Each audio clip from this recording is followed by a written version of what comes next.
அஸ்ஸலாமு அலைக்கும் வரஹ்மத்துல்லாஹி வபரகாத்துஹு.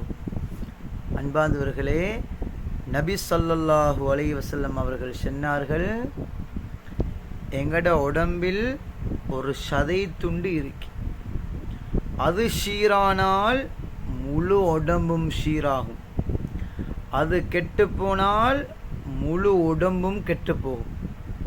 அதுதான் உள்ளம்,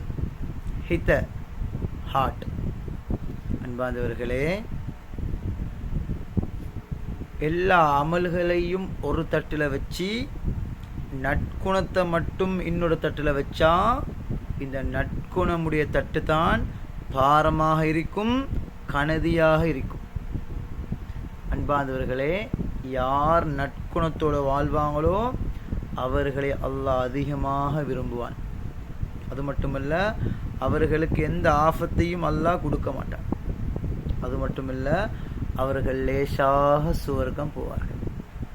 அன்பார்ந்தவர்களே, இப்போ எத்தனையோ பேர்களை பார்க்குறோம், முகத்தில் பாசத்தையும் அகத்தில் வேஷத்தையும் வைத்து கொண்டு வாழ்கிறாங்க.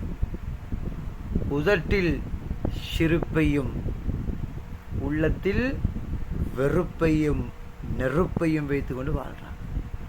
அன்பார்ந்தவர்களே, இந்த உள்ளம் சீராகாவிட்டால் எங்களுடைய எந்த அமலையும் அல்லாஹ் ஏற்றுக்கொள்ள மாட்டான்.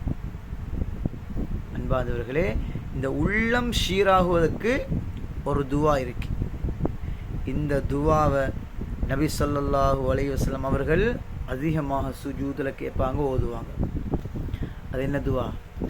அல்லாஹும்ம ஆதி நஃப்ஸி தக்வாஹா வதக்கிஹா அந்த ஹைரு மன் ஜக்காஹா வ அந்த வலியுஹா வ மௌலாஹா.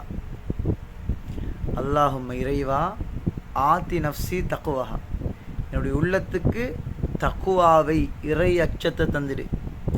வதக்கிஹா அந்த ஹைரு மன் ஜக்காஹா, யா அல்லாஹ், என்னுடைய உள்ளத்தை நீ ஷீராக்கு, நீ தான் ஷீராக்கக்கூடியவர்களில் மிக சிறந்தவன், தூய்மையாக்கக்கூடியவர்களில் மிக சிறந்தவன்.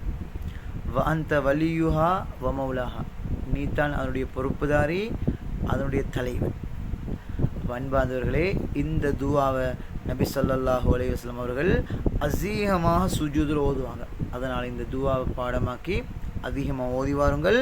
உங்களோட உள்ளம் சீராகும், நற்குணம் அதிகரிக்கும். அதனால் அவசரமாக இதனை பாடமாக்கி ஓதுங்கள், மற்றவர்களுக்கும் சொல்லிக் கொடுங்கள். அல்லாஹ் ரஹ்மத்து செய்வான்.